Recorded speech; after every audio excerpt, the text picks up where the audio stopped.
तर 15 ऑगस्ट असल्यामुळे आम्ही सकाळीच उठून एकदम तयारीत फुल कडक मध्ये. वाव, व्ह्यू तर बघा तुम्ही, एकच नंबर. आणि आज आम्ही जाणार आहे सेलिब्रेट करण्यासाठी आमच्या डान्स क्लासवरती. आकाश, कैलास आणि लाल परी. आणि निसर्गाचा आनंद घेत पोहोचलो आम्ही घोटीमध्ये. एनर्जी तर फुल कडक होती आज.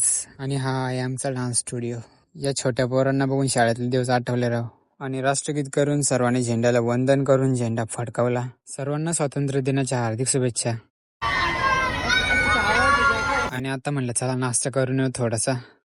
तर थोडीशी पोटपूजा केली आणि गेलो आम्ही एका स्कूलवरती. जाम क्यूट क्यूट पोरं होते राव. स्कूलवरचं काम झालं आणि आम्ही चाललो होतो एका कार्यक्रमात. तर तिथे पण गर्दी भरपूर होती आणि तिथे पण केली आम्ही पेटपूजा. आणि अचानक प्लॅन झाला फिरायचा. निसर्ग वातावरण तर बघा एकच नंबर. जर व्हिडिओ आवडला असेल तर नक्की सबस्क्राईब करा आणि जय हिंद, जय महाराष्ट्र.